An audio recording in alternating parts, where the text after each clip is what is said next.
ನಮಸ್ಕಾರ ವೀಕ್ಷಕರೇ, ಪ್ರಿಯಾ ಸುಚಿ ಚಾನಲ್ಗೆ ಸ್ವಾಗತ. ನಾನಿವತ್ತು ಗೌರಿ ಗಣೇಶ ಹಬ್ಬದ ಪ್ರಯುಕ್ತವಾಗಿ ಗಣೇಶನಿಗೆ ತುಂಬಾ ಪ್ರಿಯವಾದಂತಹ 2 ಬಗೆಯ ಮೋದಕದ ರೆಸಿಪಿಗಳನ್ನ ತೋರಿಸ್ತಾ ಇದ್ದೀನಿ. ಅದು ಯಾವ್ಯಾವುದು ಅಂದರೆ, ಒಂದು ಎಣ್ಣೆಯಲ್ಲಿ ಕರೆದಂಥ ಮೋದಕ, ಇನ್ನೊಂದು ಹಬೆಯಲ್ಲಿ ಬೇಯಿಸಿಟ್ಕೊಂಡಿರೋಂಥ ಮೋದಕ. ಬನ್ನಿ ಎರಡನ್ನು ಯಾವ ರೀತಿಯಾಗಿ ಮಾಡೋದು ಅಂತ ನೋಡ್ಕೊಳ್ಳೋಣ. ಮೊದಲಿಗೆ ನಾನು ಎಣ್ಣೆಯಲ್ಲಿ ಕರೆದಂಥ ಮೋದಕವನ್ನು ಸಾಂಪ್ರದಾಯಿಕ ವಿಧಾನದಲ್ಲಿ ಹೇಗೆ ಸರಿಯಾಗಿ ಮಾಡೋದು, ಹಾಗೆ ಕಡಿಮೆ ಸಮಯದಲ್ಲಿ ಸುಲಭವಾಗಿ ಮಾಡೋದು ಅಂತ ತೋರಿಸ್ತಾ ಇದ್ದೀನಿ. ಈ ಮೋದಕ ಮಾಡೋದಂತೂ ತುಂಬಾನೇ ಈಸಿ. ಈ ವಿಡಿಯೋನ ನೋಡಿಕೊಂಡ್ರೆ ನೀವು ಕೂಡ ಪರ್ಫೆಕ್ಟ್ ಮೋದಕವನ್ನು ಮಾಡ್ಕೊಳ್ತೀರಾ.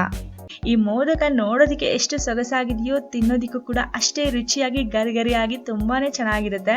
ಬನ್ನಿ ಇದನ್ನ ಯಾವ ರೀತಿಯಾಗಿ ಯಾವೆಲ್ಲ ಪದಾರ್ಥಗಳನ್ನ ಹಾಕಿ ಮಾಡೋದಂತ ನೋಡ್ಕೊಳ್ಳೋಣ. ಮೊದಲಿಗೆ ಒಂದು ಮಿಕ್ಸರ್ ಜಾರ್ನ ತಗೊಳ್ಳಿ. 1 ಕಪ್ಪಷ್ಟು ತೆಂಗಿನಕಾಯಿನ ನಾವು ಪುಡಿ ಮಾಡ್ಕೊಳ್ಳೋಣ. ನೀರನ್ನು ಹಾಕ್ತಲೇ ಪುಡಿ ಮಾಡ್ಕೊಳ್ಳಿ. ನೀವು ಬೇಕಾದರೆ ತೆಂಗಿನಕಾಯಿನ ತುರಿದು ಕೂಡ ಇಟ್ಕೊಳ್ಬೋದು. ತುರಿಯೋದಕ್ಕೆ ಕಷ್ಟ ಆಗುತ್ತೆ ಅನ್ನೋರು ಈ ಥರ ಮಿಕ್ಸರ್ನಲ್ಲಿ ಪುಡಿ ಮಾಡ್ಕೊಂಬಿಡಿ. ನೀರನ್ನು ಹಾಕ್ತಲೇ ಹಾಗೆ ಪುಡಿ ಮಾಡ್ಕೊಳ್ಬೇಕಾಗುತ್ತೆ. ನೋಡಿ ಎಷ್ಟು ಚೆನ್ನಾಗಿ ತೆಂಗಿನಕಾಯಿ ತುರಿ ರೆಡಿ ಆಗಿದೆ ಅಲ್ವಾ. ಎಷ್ಟು ಬೇಗ ಮಾಡ್ಕೊಳ್ಬೋದು, ಎಷ್ಟು ಸಿಂಪಲ್ ಆಗಿ. ಈಗ ಇದನ್ನು ಇದೇ ಮಿಕ್ಸರ್ ಜಾರ್ನಲ್ಲಿ ತೆಗೆದಿಟ್ಕೊಳ್ತೀನಿ. ಈಗ ಒಂದು ದೊಡ್ಡ ಬೌಲ್ಗೆ ನಾನು 1 ಕಪ್ಪಷ್ಟು ಗೋಧಿ ಹಿಟ್ಟು ಮತ್ತು 1 ಕಪ್ಪಷ್ಟು ಮೈದಾ ಹಿಟ್ಟನ್ನು ಹಾಕ್ಕೊಳ್ತಿದ್ದೀನಿ. ಹಿಟ್ಟನ್ನು ನಾದ್ಕೊಳ್ಳೋದಕ್ಕೆ 2 ಸಮ ಪ್ರಮಾಣದಲ್ಲಿ ತಗೊಳ್ಬೇಕು. ಯಾವುದಾದ್ರೂ ಒಂದು ಕಪ್ಪನ್ನು ಮೆಜರ್ಮೆಂಟಿಗೆ ಅಂತ ತಗೊಂಡು 2 ಒಂದೊಂದು ಕಪ್ ಹಾಕೊಳ್ಳಿ. ಒಂದ್ಸಲ 2 ಹಿಟ್ಟನ್ನು ಚೆನ್ನಾಗಿ ಮಿಕ್ಸ್ ಮಾಡ್ಕೊಳ್ಳೋಣ. ಒಂದು ಚಿಟಿಕೆ ಎಷ್ಟು ಉಪ್ಪನ್ನ ಹಾಕೊಳ್ಬೇಕಾಗುತ್ತೆ. ರುಚಿ ತುಂಬ ಚೆನ್ನಾಗುತ್ತೆ. ಚಿಟಿಕೆ ಹಾಕೊಳ್ಳಿ ಸಾಕು. 2 ಚಮಚದಷ್ಟು, 2 ದೊಡ್ಡ ಚಮಚದಷ್ಟು ತುಪ್ಪವನ್ನು ಚೆನ್ನಾಗಿ ಬಿಸಿ ಮಾಡಿ ಹಾಕೊಳ್ಬೇಕು. ಬಿಸಿ ಮಾಡಿ ಹಾಕಿದ್ಮೇಲೆ ಒಂದು ಸ್ಪೂನಿಂದ ಚೆನ್ನಾಗಿ ಮಿಕ್ಸ್ ಮಾಡ್ಕೊಳ್ಳಿ. ಒಂದು 30 ಸೆಕೆಂಡ್ಗಳ ಕಾಲ ಸ್ಪೂನಲ್ಲಿ ಮಿಕ್ಸ್ ಮಾಡ್ಕೊಳ್ಳಿ. ಆಮೇಲೆ ಕೈನಿಂದನೇ ನೀವು ಮಿಕ್ಸ್ ಮಾಡ್ಕೊಳ್ಬೋದು. ಈಗ ಸ್ವಲ್ಪ ಮಟ್ಟಿಗೆ ತಣ್ಣಗಾಗಿದೆ. ನಾನು ಕೈನಲ್ಲಿನೇ ಚೆನ್ನಾಗಿ ಬೆರಳುಗಳ ಸಹಾಯದಿಂದ ಉದುರುದ್ರಾಗಿ ಪುಡಿ ಮಾಡ್ಕೊಳ್ತೀನಿ. ನೋಡಿ ಈ ಥರ ಚೆನ್ನಾಗಿ ಮಿಕ್ಸ್ ಮಾಡ್ಕೊಳ್ಬೇಕು. ಮಿಕ್ಸ್ ಮಾಡಿದ್ಮೇಲೆ ಸ್ವಲ್ಪನೇ ನೀರು ಹಾಕ್ಕೊಳ್ತಾ ನಾದ್ಕೊಳ್ಳಿ. ನೋಡಿ ನಾನು ಚಿಕ್ಕ ಗ್ಲಾಸ್ನಲ್ಲಿ ನೀರು ತಗೊಂಡಿದ್ದೀನಿ. ಇಷ್ಟು ನೀರು ಕೂಡ ಬೇಕಾಗೋದಿಲ್ಲ, 3/4 ಗ್ಲಾಸ್ ಅಷ್ಟೇ ನೀರು ಹಿಡಿಯುತ್ತೆ ಇಷ್ಟು ಹಿಟ್ಟು ನಾದೋದಕ್ಕೆ. ಸ್ವಲ್ಪ ಗಟ್ಟಿಯಾಗಿನೇ ಹಿಟ್ಟು ನಾದ್ಕೊಂಡ್ರೆ ನಿಮಗೆ ಈಸಿಯಾಗಿ ಮೋದಕ ಮಾಡ್ಕೊಳ್ಬೋದು.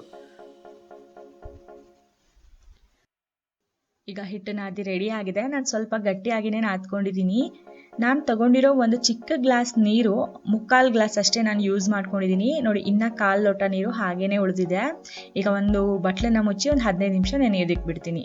ಈಗ ಒಂದು ಪ್ಯಾನ್ ತಗೊಂಡಿದ್ದೀನಿ. ಈ ಪ್ಯಾನ್ಗೆ ನಾನು 2 ಚಮಚದಷ್ಟು ತುಪ್ಪವನ್ನು ಹಾಕ್ಕೊಂಡಿದ್ದೀನಿ. ತುಪ್ಪ ಕರಗಿದ ಮೇಲೆ ಆಗಲೇ ಗ್ರೈಂಡ್ ಮಾಡಿ ಇಟ್ಕೊಂಡಿದ್ದಲ್ಲ ತೆಂಗಿನಕಾಯಿ ತುರಿ, ಅದನ್ನು ಹಾಕ್ಕೊಳ್ತಾ ಇದ್ದೀನಿ. ನೀವು ತೆಂಗಿನಕಾಯಿ ತುರಿದು ಇಟ್ಕೊಂಡಿದ್ರೆ ಅದನ್ನು ಇವಾಗ ಹಾಕ್ಕೊಳ್ಳಿ. ತುಪ್ಪದಲ್ಲಿ ನಾವು ಸ್ವಲ್ಪ ಚೆನ್ನಾಗಿ ರೋಸ್ಟ್ ಮಾಡ್ಕೊಳ್ಬೇಕಾಗುತ್ತೆ. ಒಳ್ಳೆ ಘಮ ಬರಬೇಕು. ಅಲ್ಲಿ ತನಕ ಒಂದು 2 ನಿಮಿಷಗಳ ಕಾಲ ಚೆನ್ನಾಗಿ ತುಪ್ಪದಲ್ಲಿ ರೋಸ್ಟ್ ಮಾಡ್ಕೊಳ್ಳಿ. ಈಗ ಚೆನ್ನಾಗಿ ರೋಸ್ಟ್ ಆಗಿದೆ. ಈಗ ಒಂದು ಅರ್ಧ ಕಪ್ಪಷ್ಟು ಹಾಲನ್ನು ಹಾಕೊಳ್ಳೋಣ. ಈ ತೆಂಗಿನಕಾಯಿ ಸಾಫ್ಟ್ ಆಗಲಿಕ್ಕೆ ನಾನು ಹಾಲನ್ನು ಹಾಕೊಳ್ತಿದ್ದೀನಿ. ಕೇವಲ ಅರ್ಧ ಕಪ್ ಅಷ್ಟೇ ಹಾಕೊಳ್ಳಿ. ನೋಡ್ತಾನೆ ಹಾಲು ಪೂರ್ತಿ ಹಿಂಗೋಗ್ಬಿಡುತ್ತೆ. ಚೆನ್ನಾಗಿ ಮಿಕ್ಸ್ ಆಗುತ್ತೆ. ತೆಂಗಿನಕಾಯಿ ತುರಿ ತುಂಬಾ ಸಾಫ್ಟಾಗಿ ಆಗುತ್ತೆ.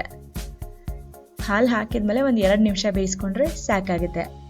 ಈಗ ಇದಕ್ಕೆ ನಾನು ಬೆಲ್ಲವನ್ನು ಹಾಕೊಳ್ತಿದ್ದೀನಿ. ನೀವು ನಿಮ್ಮ ರುಚಿಗೆ ತಕ್ಕ ಹಾಗೆ ಹಾಕೊಳ್ಳಿ. ನಾನು ಅರ್ಧ ಕಪ್ ಅಷ್ಟು ಬೆಲ್ಲ ಹಾಕ್ಕೊಂಡಿದ್ದೀನಿ. ನೀವು ಹೆಚ್ಚು ಅಥವಾ ಕಡಿಮೆ ಮಾಡ್ಕೊಳ್ಬೋದು. ಬೆಲ್ಲ ಕೂಡ ಪೂರ್ತಿ ಕರಗೋವರೆಗೂ ನಾವು ಇದೇ ರೀತಿಯಾಗಿ ಕೈ ಆಡಿಸ್ಕೊಳ್ತಾ ಇರಬೇಕಾಗುತ್ತೆ. ಒಂದ್ಸಲ ಬೆಲ್ಲ ಪೂರ್ತಿಯಾಗಿ ಕರಗಿದ್ಮೇಲೆ ಎಲ್ಲ ಡ್ರೈ ಫ್ರೂಟ್ಸ್ ಹಾಕೊಳ್ಳೋಣ. 2-3 ಚಮಚದಷ್ಟು ಗೋಡಂಬಿ ಸಣ್ಣದಾಗಿ ಹೆಚ್ಚಿ ಹಾಕೊಂಡಿದ್ದೀನಿ. ಒಣ ದ್ರಾಕ್ಷಿ, ಬಾದಾಮಿ ಇರಲಿಲ್ಲ ನನ್ನ ಹತ್ರ, ನಾ ಬಾದಾಮಿ ಕೂಡ ಹಾಕೊಳ್ಳಿ. ಒಂದು ಅರ್ಧ ಚಮಚ ಏಲಕ್ಕಿ ಪುಡಿನ ಕೂಡ ಹಾಕೊಂಡಿದ್ದೀನಿ. ನೀವು ಬಾದಾಮಿ ಇದ್ದರೆ ಬಾದಾಮಿಯನ್ನು ಕೂಡ ಸಣ್ಣದಾಗಿ ಕತ್ತರಿಸಿ ನೀವು ಹಾಕೊಳ್ಳಿ, ತುಂಬ ಚೆನ್ನಾಗಾಗುತ್ತೆ. ಈಗ ಡ್ರೈ ಫ್ರೂಟ್ಸ್ ಕೂಡ ಸ್ವಲ್ಪ ರೋಸ್ಟ್ ಆಗೋವರೆಗೂ ಅದೇ ರೀತಿ ಒಂದು 2 ನಿಮಿಷ ರೋಸ್ಟ್ ಮಾಡ್ಕೊಳ್ಳೋಣ. ಕೊನೆಯಲ್ಲಿ ಈ ಹೂರಣ ಅಂಟಬಾರ್ದು ಅನ್ನೋದಕ್ಕೆ 2 ಚಮಚದಷ್ಟು ಹುರ್ಗಡ್ಲೆಯನ್ನು ಪುಡಿ ಮಾಡಿ ನಾನು ಹಾಕೊಳ್ತಾ ಇದ್ದೀನಿ. ಇದನ್ನು ಹಾಕೊಂಡು ಮಿಕ್ಸ್ ಮಾಡ್ಕೊಳ್ಳೋದ್ರಿಂದ ಈ ಮೋದಕದಲ್ಲಿ ನಾವು ಮಾಡಿರೋಂಥ ಈ ಹೂರಣ ಕೈಗೆ ಅಂಟೋದಿಲ್ಲ, ಸ್ಟಿಕ್ಕಿನೆಸ್ ಅಂತ ಅನಿಸೋದಿಲ್ಲ. ನಿಮಗೆ ತುಂಬ ಚೆನ್ನಾಗಾಗುತ್ತೆ. ಹುರ್ಗಡ್ಲೆ ಹಿಟ್ಟನ್ನು ಹಾಕಿ ಚೆನ್ನಾಗಿ ಮಿಕ್ಸ್ ಮಾಡ್ಕೊಳ್ಳಿ. ಈಗ ಮೋದಕದ ಹೂರಣ ರೆಡಿಯಾಗಿದೆ. ಗ್ಯಾಸ್ ಫ್ಲೇಮ್ನ ಆಫ್ ಮಾಡ್ಕೊಂಡಿದ್ದೀನಿ. ಈಗ ಹಿಟ್ಟು ಕೂಡ ಚೆನ್ನಾಗಿ ನೆಂದಿದೆ. 15 ನಿಮಿಷದಿಂದ ಚೆನ್ನಾಗಿ ನೆಂದಿದೆ. ಈಗ ಒಂದ್ಸಲ ನಾದ್ಕೊಳ್ತೀನಿ. ಈಗ ಚಿಕ್ಕ ಚಿಕ್ಕ ಉಂಡೆಗಳನ್ನ ನಾನು ಮಾಡಿ ಇಟ್ಕೊಳ್ತೀನಿ. ನೀವು ಗಣೇಶನಿಗೆ ಎಷ್ಟು ಮೋದಕಗಳನ್ನ ಮಾಡ್ಬೇಕಂತಿದ್ದೀರೋ ಅಷ್ಟು ಉಂಡೆಗಳನ್ನ ಮಾಡಿ ಇಟ್ಕೊಳ್ಳಿ.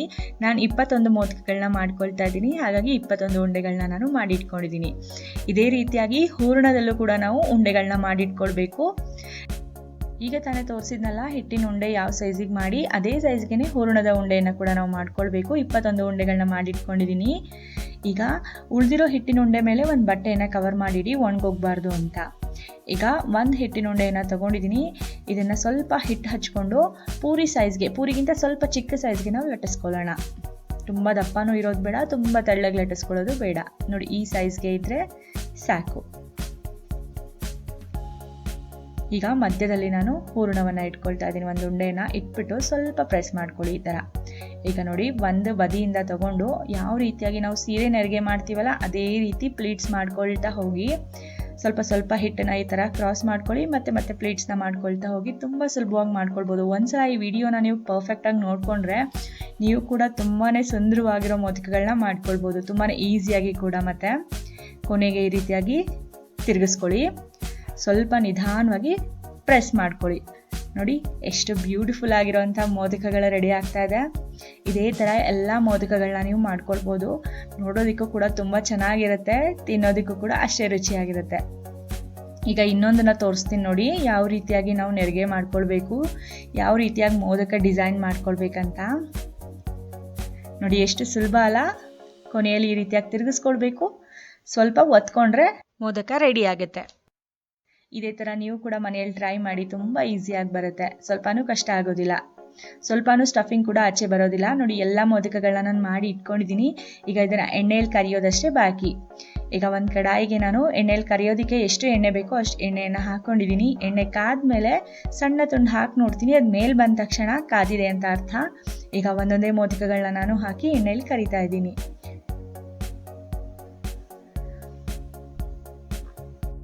ನೀವು ನಿಮ್ಮ ಕಡಾಯಿಯಲ್ಲಿ ಎಷ್ಟು ಮೋದಕ ಹಿಡಿಯುತ್ತೋ ಅಷ್ಟು ಮೋದಕಗಳನ್ನ ಹಾಕ್ಕೊಳ್ಳಿ. ನಾನೊಂದು 6 ಮೋದಕಗಳನ್ನ ಹಾಕ್ಕೊಂಡಿದ್ದೀನಿ. ಮೋದಕ ಹಾಕಿ ಒಂದು 30 ಸೆಕೆಂಡ್ ಆದಮೇಲೆ ನಾವು ಆಗಾಗ ಈ ರೀತಿಯಾಗಿ ಚಮಚದಿಂದ ಕೈ ಆಡಿಸ್ಕೊಳ್ತಾ ಇರೋಣ. 1 ನಿಮಿಷಗಳು ಆದಮೇಲೆ ನಾವು ಇದನ್ನು ಏನು ಮಾಡಬೇಕಾಗುತ್ತೆ, ಇನ್ನೊಂದು ಸೈಡ್ಗೆ ತಿರುಗಿಸ್ಕೊಳ್ಬೇಕಾಗುತ್ತೆ ಈ ಥರ. ಯಾಕೆಂದರೆ ಎರಡೂ ಬದಿಗೂ ಚೆನ್ನಾಗಿ ಬೇಯಬೇಕಲ್ವ, ಆವಾಗಲೇ ಮೋದಕ ಕ್ರಿಸ್ಪಿಯಾಗಿ ಆಗೋದು. ಬರೀ ಒಂದೇ ಸೈಡ್ಗೆ ಬಂದರೆ ಒಂದೇ ಸೈಡ್ಗೆ ಮಾತ್ರ ಕ್ರಿಸ್ಪಿ ಆಗುತ್ತೆ, ಇನ್ನೊಂದು ಸೈಡ್ಗೆ ಸಾಫ್ಟ್ ಮೆತ್ತಗೆ ಗಟ್ಟಿಯಾಗಿ ಆಗಿಬಿಡುತ್ತೆ. ಎರಡೂ ಸೈಡ್ಗೂ ಕೂಡ ಸಮವಾಗಿ ಬೇಯಿಸ್ಕೊಳ್ಬೇಕು. ಮತ್ತು ಗೋಲ್ಡನ್ ಕಲರ್ ಬರೋ ತನಕ ಚೆನ್ನಾಗಿ ಫ್ರೈ ಮಾಡ್ಕೊಳ್ಳಿ. ಗ್ಯಾಸ್ನ ಮಧ್ಯಮ ಉರಿಯಲ್ಲಿ ಇಟ್ಕೊಂಡು ಫ್ರೈ ಮಾಡ್ಕೊಳ್ಳಿ. ನೋಡಿ ಈ ಥರ ಗೋಲ್ಡನ್ ಕಲರ್ ಬಂದರೆ ಸಾಕು, ತುಂಬಾ ಕ್ರಿಸ್ಪಿಯಾಗಿರುತ್ತೆ. ನೋಡಿ ನೋಡೋದಕ್ಕೂ ಕೂಡ ಎಷ್ಟು ಬ್ಯೂಟಿಫುಲ್ ಆಗಿ ಕಾಣ್ತಾ ಇದೆ. ಗಣೇಶನಿಗೂ ಇಷ್ಟ ಆಗುತ್ತೆ, ಮಕ್ಳಿಗೂ ಇಷ್ಟ ಆಗುತ್ತೆ, ಮನೆಯಲ್ಲಿ ಇರೋರಿಗೂ ಕೂಡ ಇಷ್ಟ ಆಗುತ್ತೆ. ನೋಡಿ ಎಷ್ಟು ಚೆನ್ನಾಗಿ ಕಾಣ್ತಿದೆ, ಎಷ್ಟು ಕ್ರಿಸ್ಪಿ ಆಗಿದೆ ಅಂತ ನಿಮಗೆ ಗೊತ್ತಾಗ್ತಿದೆ ನೋಡಿದ್ರೇ. ಇದೇ ರೀತಿಯಾಗಿ ಎಲ್ಲ ಮೋದಕಗಳನ್ನ ನಾವು ಫ್ರೈ ಮಾಡ್ಕೊಳ್ಬೇಕಾಗುತ್ತೆ. ನಾನು ಒಟ್ಟು 3 ಬ್ಯಾಚಸಲ್ಲಿ ನಾನು ಫ್ರೈ ಮಾಡ್ಕೊಂಡಿದ್ದೀನಿ ಇಷ್ಟು ಮೋದಕಗಳನ್ನ. ನೀವು ಕೂಡ ನಾನು ತೋರಿಸಿರುವಂಥ ಈ ಮೆಥಡ್ನಲ್ಲೇ ಟ್ರೈ ಮಾಡಿ, ಫೇಲ್ ಆಗೋ ಚಾನ್ಸೇ ಇಲ್ಲ, ತುಂಬಾ ಚೆನ್ನಾಗಿ ಬರುತ್ತೆ. ಮನೆಯಲ್ಲಿ ಇರೋರೆಲ್ಲ ತುಂಬಾ ಇಷ್ಟಪಡ್ತಾರೆ. ನೀವು ಈ ಗರಿಗರಿಯಾದ ಮೋದಕಗಳನ್ನ ಒಂದು ಏರ್ಟೈಟ್ ಕಂಟೈನರ್ನಲ್ಲಿ ಹಾಕಿಟ್ಕೊಂಡ್ರೆ ಒಂದು 5-6 ದಿನ ಇಟ್ಕೊಂಡು ಆರಾಮವಾಗಿ ತಿನ್ಬೋದು. ನಿಮಗೆಲ್ಲರಿಗೂ ಇವತ್ತು ನಾನು ತೋರಿಸಿರೋಂಥ ಈ ಕ್ರಿಸ್ಪಿ ಆಗಿರೋ ಮೋದಕದ ರೆಸಿಪಿ ಇಷ್ಟ ಆಗಿದ್ರೆ ಪ್ರಿಯಾ ಸಜಿ ಚಾನಲ್ಗೆ ಲೈಕ್ ಮಾಡಿ. ಇನ್ನೂ ಹೆಚ್ಚಿನ ಹೊಸ ರೆಸಿಪಿಗಳಿಗಾಗಿ ನಮ್ಮ ಚಾನಲ್ನ ಸಬ್ಸ್ಕ್ರೈಬ್ ಮಾಡ್ಕೊಳ್ಳಿ. ಈ ರೆಸಿಪಿ ತುಂಬ ಚೆನ್ನಾಗಿದ್ರೆ ನಿಮ್ಮ ಫ್ರೆಂಡ್ಸ್ ಮತ್ತು ಫ್ಯಾಮಿಲಿಯವ್ರ ಜೊತೆಗೆ ಶೇರ್ ಮಾಡ್ಕೊಳ್ಳಿ. ಇವತ್ತಿನ 2ನೆಯ ಮೋದಕ ಯಾವುದಂದರೆ ಸಾಂಪ್ರದಾಯಿಕ ವಿಧಾನದಲ್ಲಿ ಮಾಡಿರೋಂಥ ಹಬೆಯಲ್ಲಿ ಬೇಯಿಸಿದಂಥ ಸ್ಟೀಮ್ ಮೋದಕ. ಈ ಮೋದಕ ಅಂದರೆ ನಮ್ಮ ಮನೆಯಲ್ಲಿ ಎಲ್ಲರಿಗೂ ತುಂಬಾ ಇಷ್ಟ. ಈ ಮೋದಕದ ರೆಸಿಪಿ ಜೊತೆಗೆ ನಾನು ಹಬೆಯಲ್ಲಿ ಬೇಯಿಸಿದಂಥ ಕಡುಬುವಿನ ರೆಸಿಪಿಯನ್ನು ಕೂಡ ತೋರಿಸ್ತಿದ್ದೀನಿ. ಅರಿಶಿಣದ ಎಲೆಯ ಸುವಾಸನೆಯೊಂದಿಗೆ ತುಂಬಾ ಸರಳವಾದ ವಿಧಾನದಲ್ಲಿ ಕಡಿಮೆ ಸಮಯದಲ್ಲಿ ಈ ಮೋದಕವನ್ನು ಹೇಗೆ ಮಾಡೋದು ಅಂತ ನೋಡ್ಕೊಳ್ಳೋಣ. ಮೊದಲಿಗೆ ಒಂದು ಪ್ಯಾನ್ ತಗೊಳ್ಬೇಕಾಗುತ್ತೆ. ಈ ಪ್ಯಾನ್ಗೆ ನಾನು 2 ಚಮಚದಷ್ಟು ಬಿಳಿ ಎಳ್ಳನ್ನು ಹಾಕ್ಕೊಳ್ತಾ ಇದ್ದೀನಿ. ಎಳ್ಳನ್ನು ನಾವು ಸ್ವಲ್ಪ ಚಟಪಟ ಅಂತ ಸಿಡಿಯೋವರೆಗೂ, ಅಂದರೆ ಸ್ವಲ್ಪ ಬಣ್ಣ ಬದಲಾಗೋವರೆಗೂ ನಾವು 1 ನಿಮಿಷಗಳ ಕಾಲ ರೋಸ್ಟ್ ಮಾಡ್ಕೊಳ್ಬೇಕು. ನೋಡಿ ಈಗ ಸ್ವಲ್ಪ ಬಣ್ಣ ಕೂಡ ಬದಲಾಗಿದೆ, ಚಟಪಟ ಅಂತ ಸಿಡಿತಿದೆ, ಸ್ವಲ್ಪ ಉಬ್ಬಿ ಬಂದಿದೆ.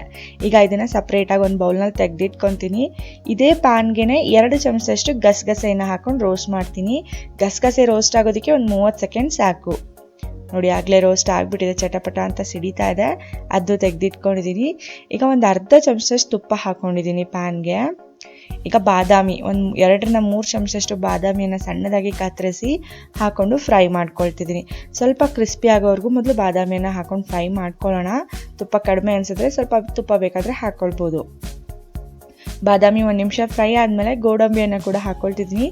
ಅದನ್ನು ಕೂಡ ಒಂದು 2-3 ಚಮಚದಷ್ಟು ಸಣ್ಣದಾಗಿ ಕತ್ತರಿಸಿ ಹಾಕ್ಕೊಂಡಿದ್ದೀನಿ. ಈಗ ಗೋಡಂಬಿ ಕೂಡ ಸ್ವಲ್ಪ ಗೋಲ್ಡನ್ ಕಲರ್ ಬಂತು. ಈಗ ನಾನು ಒಣ ದ್ರಾಕ್ಷಿಯನ್ನು ಕೊನೆಯಲ್ಲಿ ಹಾಕಿ ಒಂದು 30 ಸೆಕೆಂಡ್ ನಾನು ಫ್ರೈ ಮಾಡಿಬಿಟ್ಟು ಇದನ್ನು ಕೂಡ ಎಳ್ಳು ಮತ್ತು ಗಸಗಸೆ ಹಾಕಿರೋ ಬೌಲ್ಗೆ ತೆಗೆದಿಟ್ಕೊಳ್ತಾ ಇದ್ದೀನಿ.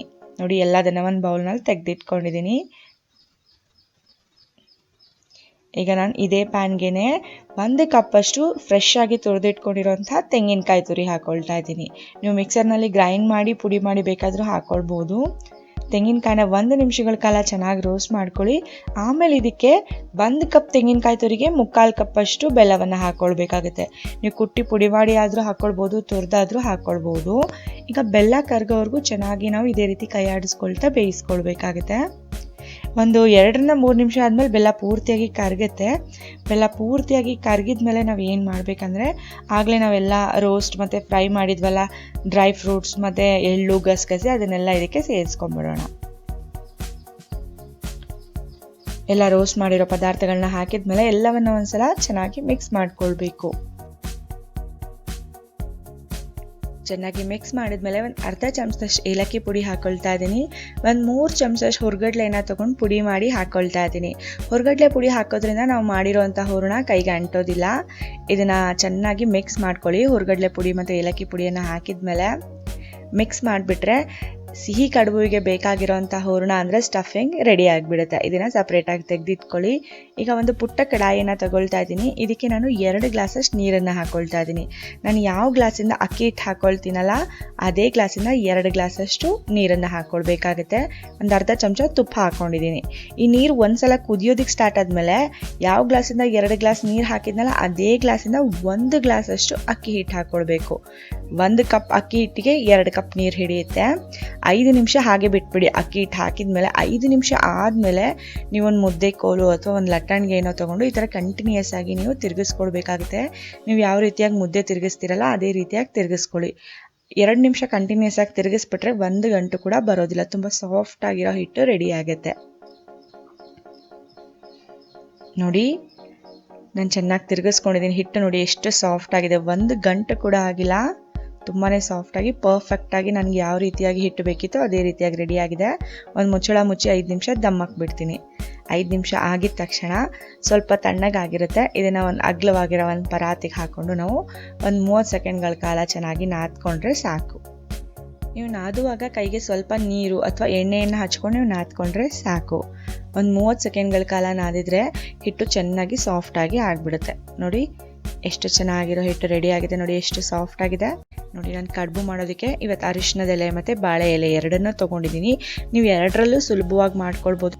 ನಾನು ಎರಡರಲ್ಲೂ ಕೂಡ ನಿಮಗೆ ಮಾಡಿ ತೋರಿಸ್ತೀನಿ. ನೋಡಿ, ಈ ಥರ ದೊಡ್ಡ ಅರಿಶಿಣದ ಎಲೆ ಇದ್ದರೆ 2 ಭಾಗ ಮಾಡ್ಕೊಳ್ಳಿ. ನೋಡಿ, ಈ ಥರ ಹಪ್ಪಳ ಅವತ್ತೋ ಮಿಷಿನ್ ಅಂತಾರಲ್ಲ, ರೊಟ್ಟಿ ಪ್ರೆಸ್ ಮಾಡೋ ಮಿಷಿನ್, ಅದಿದ್ರೆ ತುಂಬ ಒಳ್ಳೆಯದು. ಒಳಗಡೆ ಒಂದು ಎಣ್ಣೆ ಕವರ್ನ ತೆಗೆದಿಟ್ಕೊಳ್ಳಿ. ಎಣ್ಣೆ ಕವರ್ನ ಓಪನ್ ಮಾಡಿ ಅದರ ಮಧ್ಯದಲ್ಲಿ ನಾವು ಅರಿಶಿಣದ ಎಲೆಯನ್ನು ಇಡಬೇಕಾಗುತ್ತೆ.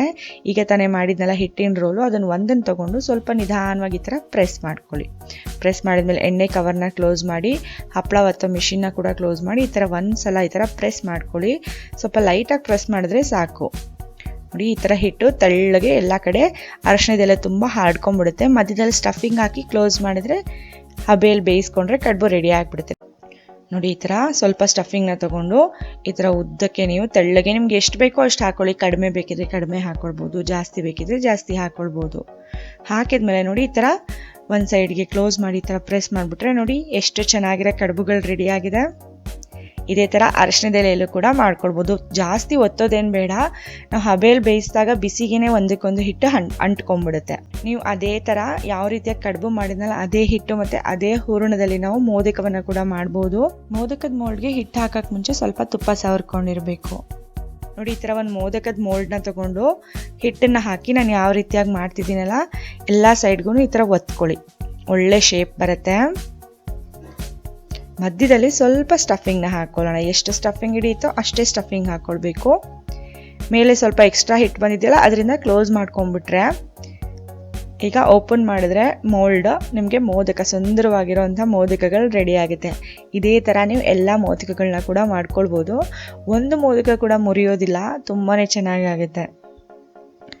ಈಗ ನಾನು ಹಬೆಯಲ್ಲಿ ಯಾವ ರೀತಿಯಾಗಿ ಈ ಮೋದಕ ಮತ್ತು ಕಡುಬುವನ್ನು ಬೇಯಿಸ್ಬೇಕಂತ ತೋರಿಸ್ತೀನಿ ನಿಮಗೆ. ಈಗ ನೋಡಿ, ಎಲ್ಲ ಕಡುಬುಗಳು ಮತ್ತು ಮೋದಕಗಳು ಮಾಡಿ ರೆಡಿಯಾಗಿದೆ. ಈಗ ಹಬೆಯಲ್ಲಿ ಬೇಯಿಸೋದಷ್ಟೇ ಬಾಕಿ.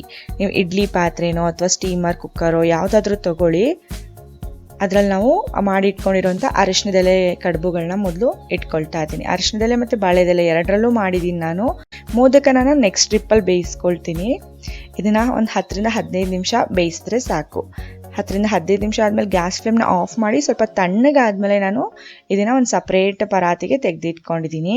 ಮೋದಕಗಳನ್ನ ಬೇಯಿಸ್ಕೊಳ್ಳೋದಕ್ಕೆ ಮೋದಕಕ್ಕೆ ಒಳ್ಳೆ ಫ್ಲೇವರ್ ಬರಲಿ ಅಂತ ಅರಿಶಿಣದ ಎಲೆಯನ್ನು ಇಟ್ಕೊಂಡಿದ್ದೀನಿ. ನೀವು ಅರಿಶಿಣದ ಎಲೆ ಇಟ್ಕೊಂಡಿಲ್ಲ ಅಂದರೂ ಕೆಳಗಡೆ ಸ್ವಲ್ಪ ತುಪ್ಪ ಸವರಿದ್ರೆ ಕೂಡ ಸಾಕು. ನಾನು ಒಳ್ಳೆ ಫ್ಲೇವರ್ ಬರಲಿ ಅಂತ ಹಾಗೆ ಮಾಡಿದ್ದೀನಿ. ಇದನ್ನು 10 ನಿಮಿಷ ಬೇಯಿಸ್ಕೊಂಡ್ರೆ ಸಾಕು ಮೋದಕವನ್ನು. ಈಗ ಮೋದಕ ಕೂಡ ರೆಡಿ ಆಗಿದೆ. ನಾನು ಕಟ್ ಮಾಡಿ ಕೂಡ ತೋರಿಸ್ತೀನಿ ನಿಮಗೆ. ಮಕ್ಕಳಿಗಂತೂ ಈ ಮೋದಕ, ಈ ಸಿಹಿ ಕಡುಬು ತುಂಬಾ ಇಷ್ಟ ಆಗುತ್ತೆ. ತುಂಬಾ ಸಾಫ್ಟಾಗಿ ಬಾಯಲ್ಲಿಟ್ಟರೆ ಕರಗೋಗುತ್ತೆ. ತುಪ್ಪ ಹಚ್ಕೊಂಡು ತಿಂತಿದ್ರೆ ಆಹಾ ಸೂಪರ್ ಆಗಿರುತ್ತೆ. ನೀವು ಕೂಡ ಟ್ರೈ ಮಾಡಿ ನೋಡಿ. ನಾನು ಕಡುಬುನ ಯಾವ ರೀತಿಯಾಗಿ ಬಿಡಿಸೋದು ಅರಿಶಿಣದ ಎಲೆಯಿಂದ ಅಂತ ಕೂಡ ತೋರಿಸ್ತಿದ್ದೀನಿ. ನೋಡಿ ಎಷ್ಟು ಚೆನ್ನಾಗಾಗಿದೆ. ನಾನು ಅರಿಶಿಣದ ಎಲೆಯನ್ನು ಒಂದು ತಟ್ಟೆಯಲ್ಲಿ ಹಾಕಿ ಅದ್ರ ಮೇಲೇ ಸರ್ವ್ ಮಾಡ್ತಾ ಇದ್ದೀನಿ. ನೋಡಿ ಎಲ್ಲ ಮೋದಕಗಳನ್ನ ಕೂಡ ಹಾಕಿಟ್ಕೊಂಡಿದ್ದೀನಿ. ನೀವು ಕೂಡ ಈ ಸಲ ಗಣೇಶ ಚತುರ್ಥಿಗೆ ಈ ಸಾಂಪ್ರದಾಯಿಕ ವಿಧಾನದಲ್ಲಿ ಮಾಡುವಂಥ ಅರಿಶಿಣದ ಎಲೆ ಕಡುಬು ಮತ್ತು ಮೋದಕವನ್ನು ಮಾಡಿ ನೋಡಿ. ನೀವು ಮಾಡಿದ ಮೇಲೆ ನಿಮ್ಮ ಅನುಭವ ಅಭಿಪ್ರಾಯಗಳನ್ನ ಕಮೆಂಟ್ ಮೂಲಕ ನಮಗೆ ತಿಳಿಸಿ. ಈ ರೆಸಿಪಿ ನಿಮಗೆ ಇಷ್ಟ ಆಗಿದ್ರೆ ನಿಮ್ಮ ಫ್ಯಾಮಿಲಿ ಫ್ರೆಂಡ್ಸ್ ಜೊತೆಗೆ ಶೇರ್ ಮಾಡ್ಕೊಳ್ಳೋದನ್ನು ಮಾತ್ರ ಮರಿಬೇಡಿ. ಇನ್ನು ಹೆಚ್ಚಿನ ಹೊಸ ರೆಸಿಪಿಗಳಿಗಾಗಿ ನಮ್ಮ ಚಾನಲ್ನ ಸಬ್ಸ್ಕ್ರೈಬ್ ಮಾಡ್ಕೊಳ್ಳಿ. ಎಲ್ಲರಿಗೂ ಗಣೇಶ ಹಬ್ಬದ ಶುಭಾಶಯಗಳನ್ನ ಹೇಳ್ತಾ ಈ ವಿಡಿಯೋನ ನಾನು ಮುಗಿಸ್ತಾ ಇದ್ದೀನಿ. ಧನ್ಯವಾದಗಳು.